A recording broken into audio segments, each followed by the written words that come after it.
contre la conteneur. La compte à chaque à chaque année. À chaque fois, chargé et déchargé. La compte à chaque fois. Association chargement à Congo. Congo plutôt. Et la société au Bénin. Association. La carte association. On va charger. Nous ne contrôlons pas la conteneur. Nani afuta kayo. So contrôler afuta kayo nini nini. On a pas salaire. Baka shaka ni mafuta kayo. O ba chama ndo mafuta kayo. So na sisi. Basi ndo mafuta kayo. Mafuta na sura santa. Pe, on a souhaité pour contenir ce petit toit. Avant basuli malolo zumoko. Pourcentage. Ah les chasseurs za barabara.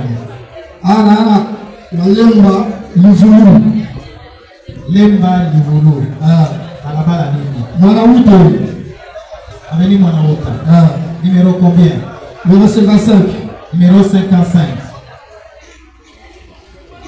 Voilà tout dans la quartier. Lemba. Ici pour faire la quartier. Avant la Livulu. La quartier Livulu. Combien? Combien de Lemba? Combien de Lemba? Natika lo kotate tuna sana ba viti. Akanga yona mtu atana la polisi. Natika lo kwa mamate banda na lo chika patira watika lo kwa mamate. OK. Fana na bwana. Merci beaucoup. Omo na mai alomba lo. Za Congolais? Na Congolais 100%. Umonta ni wapi? Kuta na Mwanda.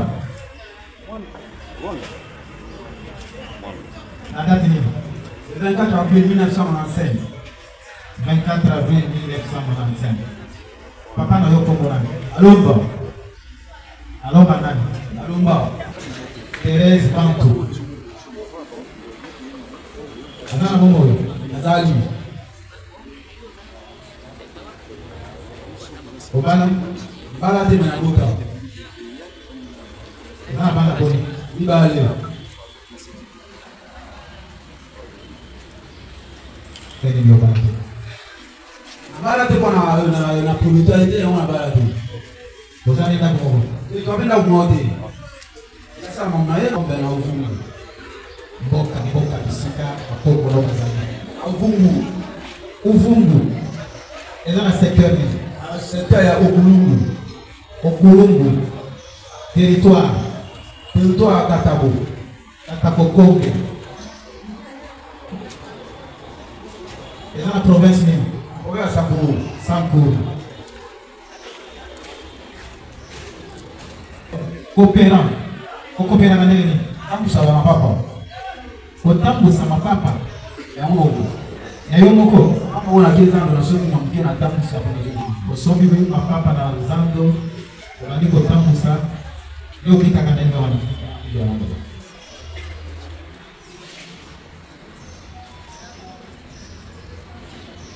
Awa na isha sona adresse ni. Ana gombe précisément à force na balle na bloc 5 numéro 135. Bloc 5, Na quartier 1. quartier 1. Bloc 5 numéro 135. Bloc 5 numéro 135. Quartier 1. Force navale. Force navale. Watu wana commune. Kuna gombe. Commune ya Gombe. Okota na bolo. Aiba mwana te mbozi. Akangao na tata na polisi. Aiba mote mbozi. OK. Panga na mtana. Pesa biso Kongo na yo. Kongo nanga Shako Ilunga Jean Paul. Shako Ilunga Jean Paul. Vous êtes congolais? Oui, je suis congolais d'origine. Au niveau de la français? Vous êtes congolais au Botami wapi? Na Botami na Kone. Kone? Amuna ni? 19 89. Kongo Sanza na mokolo Botami. Le 4e. Le 4 avril. Le 4 avril 1989. 1989. Oui. Papa Komonani. Papa Ilunga Oboto. Ilunga nani? Oboto. Jérôme. Azana Bomoi. Et Baza avant me va en province. Maman Azana, papa Azana Bomoi. Oui. Maman Komonani. Maman Charlotte Ombanga. Yepe Azana Bomoi. Et Baza en province. État civil. Obana? Célibataire. Célibataire. Un enfant. Ozaba la bonne. Père d'un enfant.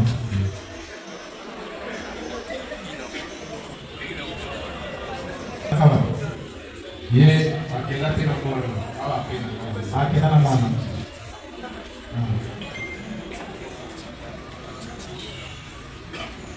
Mboka na iwani. Mboka nanga Kongolo. Kongolo. Kongolo. Eza na secteur ni. Lana secteur ya Kutulukene. Secteur? Ya Bakutulukene. Zongela? Bakutulukene. Lukene ezalaka mai. Okombo ya mai na Yango bapesa na secteur wana. Eza na territoire ni. territoire ya Kole. Kole. Province ni. Province ya Sankolo. Sankolo. Oui. Osala mosala nini? Bon, ngai mosala awa nakela mingi nakela société wana Société nini? coup de main oyo ya bamusiki wana elonsa mwa coup de main heureusement nayaki otanga me Kuna oza engagé? tozosaka Journalier. Donc mosala permanent eza te? wana loma tokaka azoyemonaa mosala Kaka bakudeme. na coup de main na pere Awa na chasse ozo ala bana. bon navandi na dépôt diesel justement Na? na dépôt diesel Dépôt. dépôt diesel Dépôt diesel. eza Eza kote nini? eza ba machine ya dre eza wana Eza wapi? na tra Bona tra. na tra Wapi kuna? Ako nini? na 7e rue na liberté 7e rue liberté commune de liberté Limete. Quartier industriel ou bien quartier extérieur quartier industriel? oui Numéro ya lopango egani pe? nazaka na kati ya société Ofandi kana kati ya société. Okota na boloko. nakota boloko te Akandona ata na police te. jamais Ok. Pana na mwana. Pik.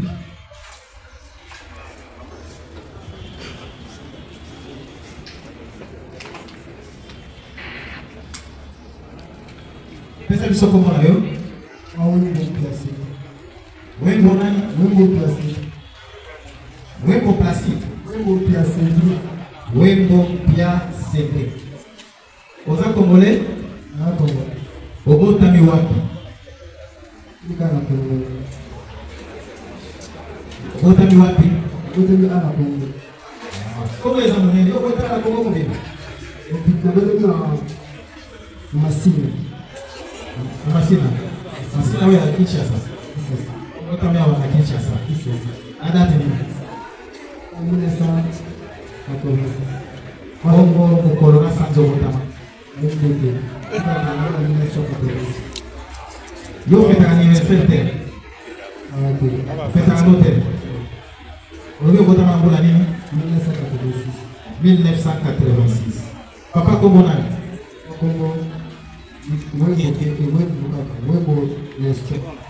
Wembo Nestor. Aza na bongo? Akufa. Mama kombo nani? Chi? Tutala. Aza na bongo? État civil, Kobala? Oza mwasi na tata. So oza yendenge ni yobo.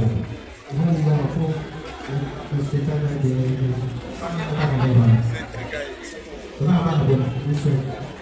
Un des 3 enfants. Mboka na yo wapi? Village d'origine. Bon, alors, le village, on a eu un hôtel, on a vu qu'il était comme ça, dans le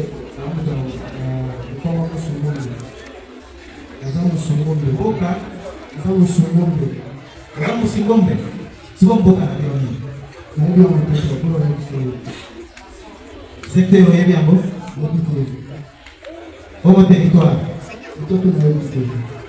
Asingome batawa pembeni wewe hata mboga tena. Ilikuwa pia yebite. Bazana progress ni. Ako mweza na kazi zote. Iko Congo Central.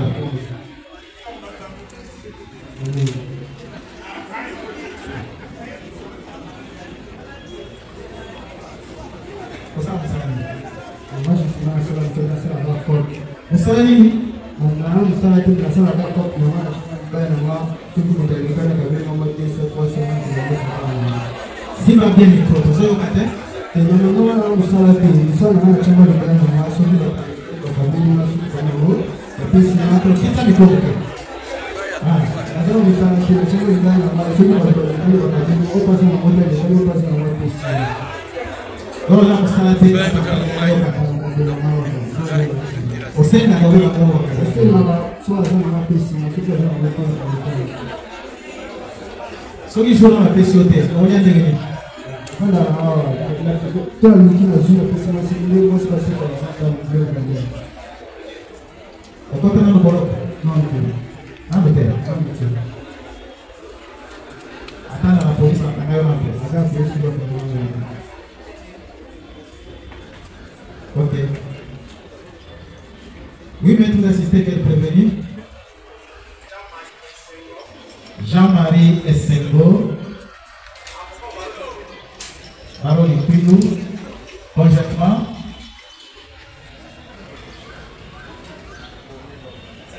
Conjointement, Maître Augustin Bakama, avocat au barreau de Maïdon.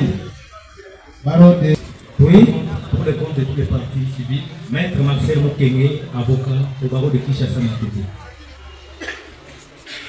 Nous avons suivi avec beaucoup d'attention, de l'attention soutenue, de la présentation soutenue et de la présence sommaire de fait. Nous disons que nous sommes dans une procédure de flagrance et que donc la partie civile, tous les partis civils, avant toute chose, avec toute humilité par rapport au prévenu Wampanga qui est décédé, un combattant, la victime Wampanga qui est décédé, un combattant de la liberté qui s'est battu pour la justice et un état de droit. Nous n'allons pas cautionner n'importe quoi. Et que donc, on est en flagrance. Les faits doivent se connaître concomitamment entre nous et le ministère public. Nous n'allons pas prendre ses parts sur ces narrations que nous considérons comme vaines. Une narration, une nuit, est tronquée des irrégularités patentes liées à la vérité sur la question de la mort de M. Wampanga. C'est pourquoi vous avez constaté, votre honneur, que les partis civils Wampanga ont voulu comparaître en personne, assistés de leurs avocats, justement pour contraindre au ministère public de se rebuffer très rapidement sur ces dénégations. Il est parti au procès, bien entendu que nous attendons de lui la condamnation, mais nous ne voulons pas une condamnation à la CBA. Non, non, nous ne le permettrons pas même une minute. Les faits, nous allons les connaître en flagrance. Lui, nous et le tribunal. Votre honneur, avant que nous récupérions la parole, nous voudrions demander humblement que vous puissiez nous accorder la parole pour que vous écoutiez ceux qui ont vécu la scène. La femme de M. Wampanga, partie civile, a d'autres témoins. Nous voulons les écouter pour enfin marcher ensemble avec le tribunal pour qu'il y ait éclosion de la vérité. S'il y a des faits qui sont propres au ministère public et au prévenu, la présence de la partie civile ici n'aura pas de raison d'être pour la raison d'une justice équitable. Génial. Attendez un peu. n'allons pas vite en désordre. Il est vrai que nous sommes en procédure de flagrance. C'est le ministère public qui s'est saisi des faits et qui a présenté les prévenus devant l'auguste tribunal. Il lui appartient en premier de présenter les prévenus ainsi que les faits mis à leur charge. Il est vrai que vous êtes partie civile et le tribunal vous accordera la parole pour donner votre version des faits. Mais on ne peut pas se passer des faits qui doivent être présentés par le ministère public parce que c'est lui qui a saisi le tribunal. Attends, oui, mais préoccupation de l'autre côté. Nous sommes quelque part estomaqués. Lorsque l'organe poursuivant, qui est le ministère public, défère par devant votre tribunal, mes clients ici, et il donne la version des faits. Mais, quelque part, c'est comme s'il y a une illusion, monsieur le Président. Des actions prématurées. Lorsqu'on qualifie la narration du ministère public, une narration vaine, monsieur le Président. Peut-être ils ont oublié le rôle. Pourquoi? Le tribunal va accorder de nouveau la parole au ministère public pour nous présenter les faits dans les détails. Ce qu'il reproche à chacun de prévenir traduit devant l'auguste tribunal. Monsieur le procureur, une fois de plus, veuillez nous présenter clairement les faits mis à charge des prévenus. Subsidiairement à ce qui venait d'être dit, nous vous rappelons que le prévenu Loata Famna Ade alias Otondo, Mosha Mila Fiso, Musha Eli, Okungu Joli, Louindula Mafungu, Moussa Amadi Bati, Chiba Cassio Jordan, Alomba Laurent, Wembo Pia Cédric et Chaco Ilunga Paul sont poursuivis pour homicide intentionnel, vol à l'aide de violence et coups de blessure volontaire simple. Le fait de la présente cause se résume de cette manière. En date du 6 juin 2025, précisément dans la commune de Limité, aux alentours de 11e et 12e rue vers les rails, au quartier Sokopao 3, lesquels sites étaient occupés anarchiquement par plusieurs mamans qui exerçaient leur activité commerciale et qui venaient d'être démolis par le ministère provincial de l'environnement. Les 8 mamans s'estimant, étant donné que ce dernier s'était passé pour protéger l'État, alors qu'il ne l'est pas, étant intervenu auprès d'un certain nommé Benza, capitaine de FARDC, qui profitait de cette qualité pour escroquer le moment $50 américains chacune au nom du ministre provincial de l'environnement. Et c'est au fin de leur installation. L'intervention de M. Kabasele Wapanga vis-à-vis de M. Benza engendra des échanges de paroles entre les préfets Kabasele et les capitaines Benza. Deuxième discussion, M. Loaka Famé Abe alias Otondo assure et soutiendra qu'il était appelé par un certain héritier. Alors qu'il va intervenir, il sera accompagné de Moucha, Okunjoli, Louindula, Moussa, Djiba, Wembo et Chaco Ilunakor. Les coéquipiers de messieurs Loata alias Otondo vont bondir sur le défunt Kabasele Wapanga Célestin en lui administrant, en lui donnant des coups, des points, des barres de fer, à l'aide des barres de fer, chevron, marteau, jusqu'au point de le traîner de là où il était vers l'avenue Bethel. Et puisqu'il ne fallait pas se limiter là-dessus, mais c'est Loata Famba, alias Ototo, va furieusement soustraire les porte-monnaies de la victime. Les frères affaiblis, les prévenus vont prendre fuite.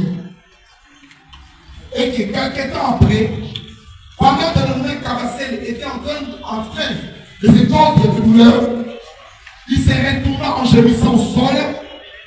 Ses enfants vont appeler la police.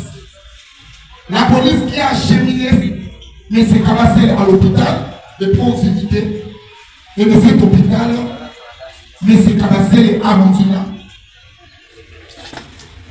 Monsieur le Président, il est certes vrai que cette affaire est d'une gravité extrême, car il s'agit d'un cas de mort d'homme. Et vous savez que nous sommes en flagrance.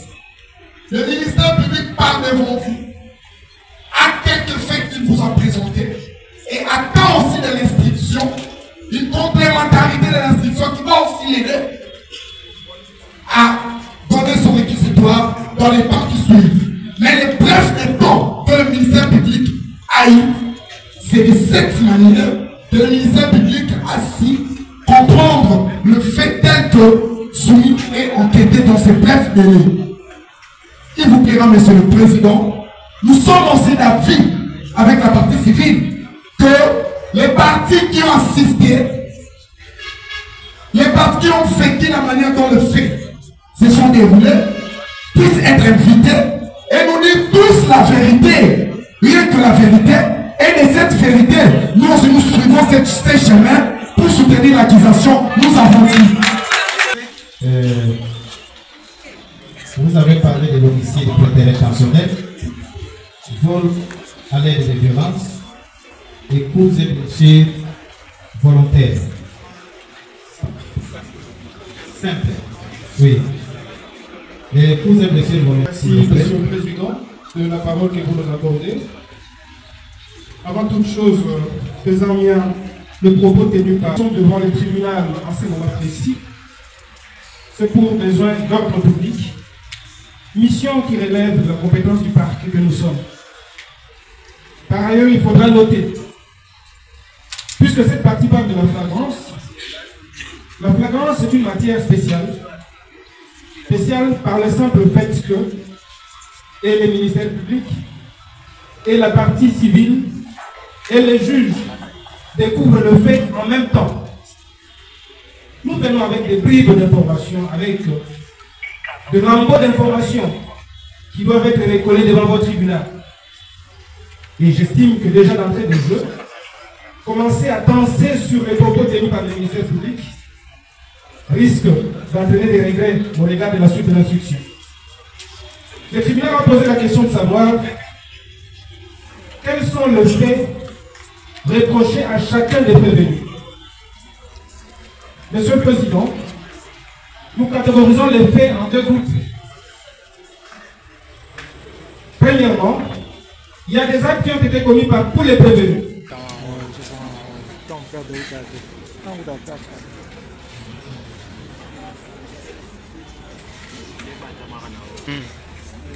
Est-ce que on a dit madame Makambo procureur à Outikolo?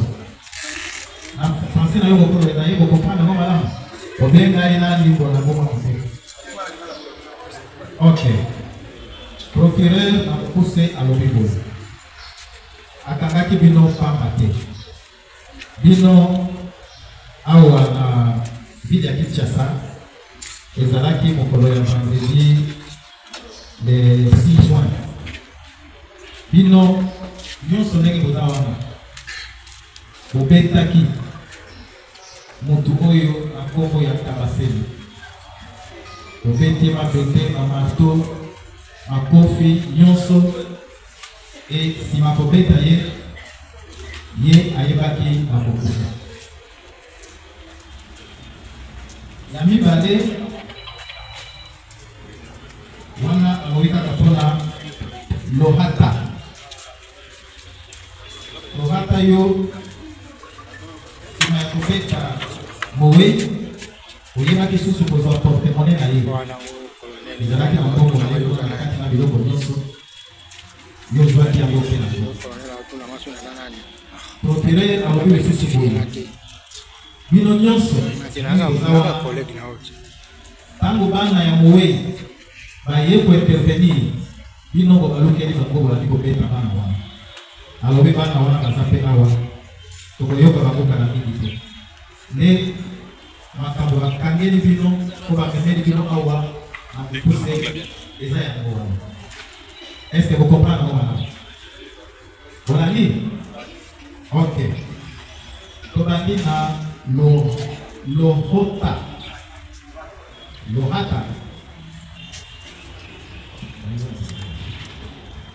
Lohata Famba ape Otondo. Yepsa bisonama. Moto bazo loba akufi. Parce que yo yebi.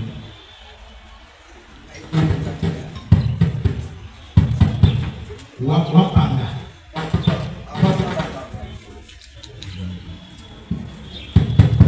Kabasele wapanga. Est-ce que yo yebi? Afatuma banda ko présenter d'abord condoléances de Fatima. Papa Kabasele na yété. Silence s'il vous plaît. Na yété ezalaki mkona na liboso komona ezalaki ali koyeba. Omona ki pona ba liboso mokolo wana. Pour les personnes à mon avis, il a dit à peine de terroristes avec la tête de mon avis. Mais il y a ailleurs, on a dit qu'on a dit qu'on a dit qu'on a dit qu'on a dit ni malana ni koso. Pourquoi vous prenez quoi par la table comme une carte de procédure pour la communauté? Wana ya kukuta bino ozalaki wapi esikani? Ozalaki na rai ya onata. Mais c'est comme quoi on va faire na rai. C'est comme quoi on va faire na rai wani. Na utaki na Kichwanai, oui. Bon, normalement, entre 11e et la 10e, il y a la 10e, entre 11e et la 10e. Oui, tout il y a la constitution à capitaine. Ok. Tout ça, le capitaine, tout ça, comment se dit ça? Les papa, ils ont dit capitaine, ma capitaine, juste comme ma capitaine. Les capitaines, les missionnaires, moi, les capitaines, ils ont combattu, pourquoi? Les atomes, vous savez combattre. Vous savez combattre. Je suis le combattant de force de l'Église. Bon, c'est une foule de ministres, c'est pas vous. Les malades, c'est papa. Ils sont devant combattre à l'IDPS, ils sont combattre à l'IDPS. Les papas, à chiffrer dans ma table. À chiffrer dans ma table, à chiffrer dans ma table. Malamoko, capitaine, on a un téléphone, il m'a passé dans la capitaine. À ce téléphone, c'est dans la capitaine. Aye akandinga akatinga image ça ko mona image ça akatinga de bana son attaque à faire sina single mana kani papa c'est ok de la série c'est le côté de la mission la juge parce que nous ça pour faire un élément de mon classe quand on papa et mana sexy quand on a gagné la sexy mais c'est pas pour dire pourquoi est-ce que moi mon capitaine au italien na ni quand nous je fais ma campagne ça pour kata Dieu qui nous a vidéo ça il va dire vidéo ça ni ça papa malamoko alingi kotika ngai te na ndenge ya kokata bilamba na kolinga na senti ale apolisi oyo bazalaka kote ya quartier Serenga aye population pe tondaki wana plein na ndenge capitaine na esinaki te cordon yo tika pamona na senti na masali na itani katika dabanya so imali malamoko na bisi capitaine Serenga bisa ko loba katika dangago na ipe na kepa moko bisa rapport olo amone loko papa oyo asali na pone de tombe soki na ibaki likambo ete nazalaki na bato tokabasaki papa ndenge wana est-ce que tokotelele soki vraiment toyebaki tozala likambo tosalaki ye boya te tondi ndenge naissance balokela wana est-ce que tokotelele ok Yebisa na président pana ko ya kutivino. Oui. Akuti ngai na capitaine Benza. Ngai na capitaine de personne na capitaine Benza. Na ba mi bande ba to suba za kite. Kungala quartier wana kuliwana. Et tout qui donc ma chaîne de la quartier so ko ko lo to bani. La chaîne de la kusana ba chaîne na quartier. Ba chaîne na quartier la baraki. Azalaki. Tant ba chaîne ba tele na be na bisote. Ayo ko to be na bisote ya na shufle na e ko bisote ka ba donga ta bilamba. Et la chaîne na quartier le ko posa. Pour la bokapo. Et parmi la chaîne wana ezalaki banani. Oyo bazalaki wana. Bon, le cousin à un moment donné, on va juste faire aller sur la table pour que tu l'aies. Alors, il dit que ça, il dit que tu m'as dit, à tes cas, on a appelé le gars pour te dépoler. Il a dit que la mère, pour qu'à l'homme, il dit que papa, il faut vraiment qu'il sabote. Voilà. Parmi les Baogaza Awa. On va terminer à la lobby, nous, vous allez accompagner la combattant au sous. Vous allez Baogaza Awa. Oh, tu le vélo, parce que ce mot, tu m'as déjà dit. Presque tu vas me contrôler les agents. Oh, tu vas te réveiller dans la moutazala qui t'est. Attends, tu vas voir d'être pour ça. Là où tu es là, tu vas aller dans ma tassite. Là où tu es sur la route, tu as quitté la parole. Là, tu vois la tassite. Parce que quand il est venu, il était pour combattre la bazalakina. Comment tu es venu que tu salis, tu m'as fait total les malchus. Ok. Yo lobi, okutanina kabasele wampa. Ya petio. Tu dois aller payer la petite mission. Il a continué à Betio. Yolo Korea, Sakine. Elle m'a dit au pasteur la barbe, la canadienne a voté pour la ceinture. Elle a candidat la ceinture. Quand tu as le poder, ça arrive dans la matin. La police va être là, ça passe au niveau de la nation. La police va être là, Agila Séréné. On va raconter avec ta chika, côté de Agila Séréné. Na yena ba elema na yeba bi korodotika. Alors bi korodotika.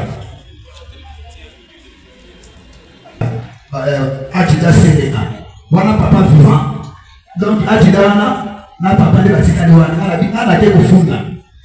Le gars va dire maman tu ça qui va parler de faire. Il dit les amis contradit va dire les amis. On te fait aussi comme ça na bon. Ce qui te met yo olobi tango ya gifle yo. Oui. Yo simaki na ceinture. Oui. Tango simé na ceinture. Et le premier rien du tout. Kaka ndenge mwaka ndenge akatenga bilamba. Ndenge akatenga bilamba na kanyele pa bozo beta na salio nini. Bozo beta na salio nini. Kaka pona wiki na zako bata ile pesa. Na bozo beta na wiki na beta na zako bata ile pesa. Ponga na ngani bozo ya mona ye.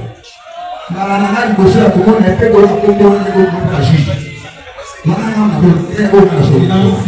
Silence. Et l'autre comment elle est quittée. Et l'autre comment elle est quittée. Mandeke ba eko.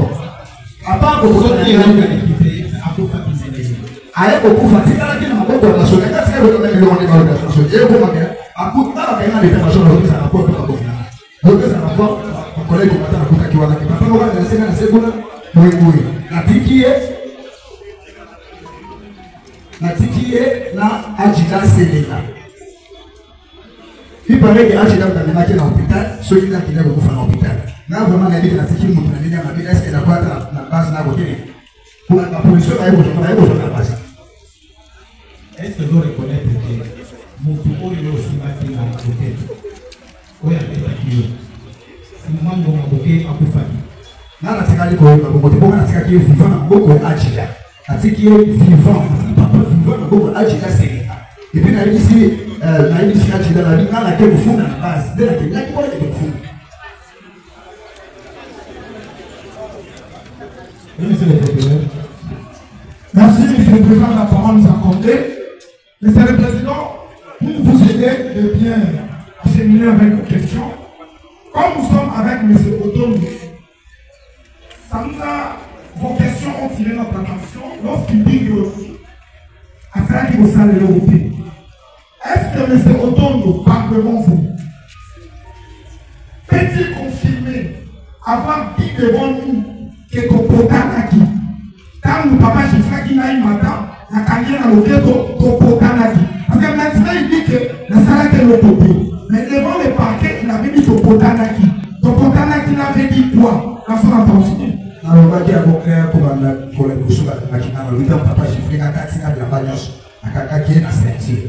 Alors, on va dire, quand on a dit, on a dit, à Kakaki et à ceinture. Quand ma carte est d'abord sur la Bible, les années de d'abord sur la Bible passé, sinon c'est que la carte est pour quatre à l'image des amis. C'est vrai que Adila Sénégal, l'image des amis, l'image des amis, mon côté. Les procureurs à Zoloba, ils sont sur la Yoruba qui, quand on chifle qui est au Kangaki dans Zoto, au Potanaki dans l'Olendeni. Nasikia kwa kuna kila beta yeye atao tena salani.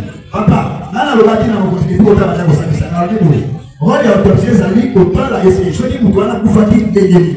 Aka lobi ba marto, aka le faire. Autopsie zali on a des avis de réponse qui papa kufa ki na kodeka. De la même manière, peut-il confirmer qu'il a dit devant nous, quand nous l'avions posé la question de savoir, selon Yo, Papa Kabasele serait mort de quoi? Il nous dit que Zakir Kabiapema, il nous a dit ça. Devant nous, il a dit que Papa Koufi pour la Kabiapema. Peut-il confirmer pourquoi il avait dit que Papa Kabasele est mort suite à une asphyxie? S'il peut le confirmer, vous nous expliquez, Pema on est la discipline. Et là on est ça qui casse la Pema. Oui, on a une question. Très bien. Ok. Soki ngai na badele abe, na eko yeba ke papa akufera ba eko kanga ngai. Basolo ba eko kanga ngai, de basolo ba ke papa wana akufi na pema. Tse hospital wana kote ba uti, de ba ibiso ke papa wana akufi na pema. Na ngala pona la wema ndila kolomatika i papa viva na maboko ya Ajida Selenga.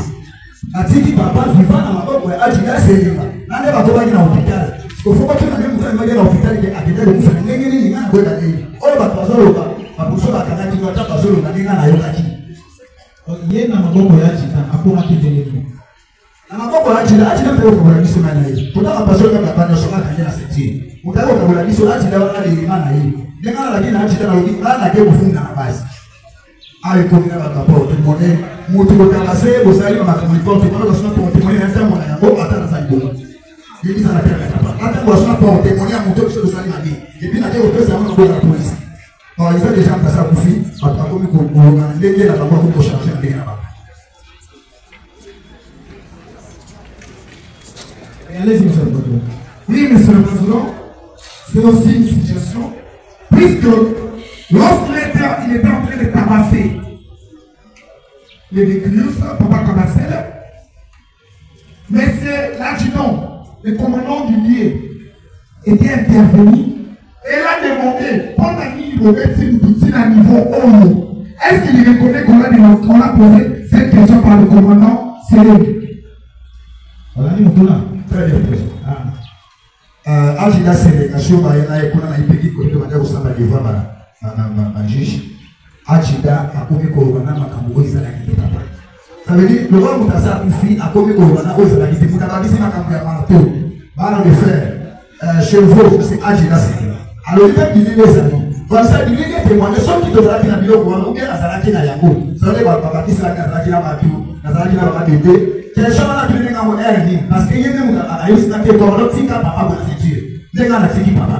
Ajida a commis pour charger la nez de l'année, parce qu'elle va dans le dire, la fille qui a papa, on va témoigner qu'on ne va pas juger. Alors, il dit, oui, papa va plus vivant, la maman qu'on a eu. Les gens qui ont été dans la base.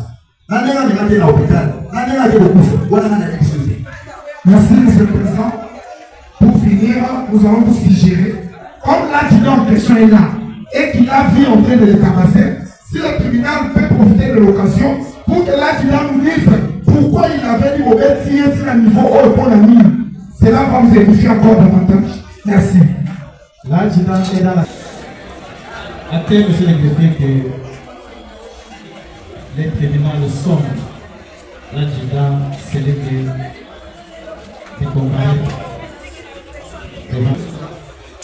Nous avons tantôt observé au tribunal en ce qui concerne la mort de M. Papa, tous les prévenus étaient poursuivis. Et puisque ce sont des faits communs en communauté, le témoignage du policier qui est devant vous pourra permettre de comprendre l'ensemble des faits. Nous estimons qu'à l'état actuel de l'instruction, il y a mieux de suggérer au tribunal et procéder d'abord à l'audition de toutes les autres parties, ce qui pourrait permettre le témoignage de 620 jours.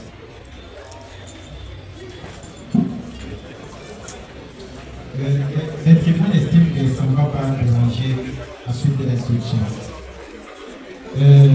Monsieur Selenge, pesa biso kombo na yo. Okopanisaki na parquet. Na ipekini. Ayokaki yo kuna. Pesa kombo na yo. Kombo na ngai Selinga Samuel. Selinga Buku Samuel.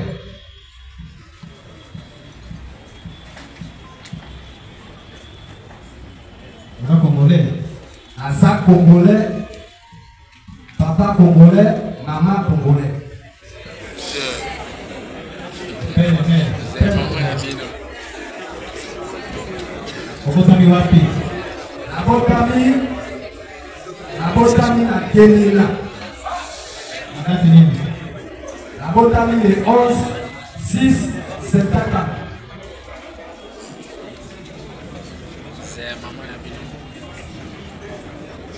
Okala?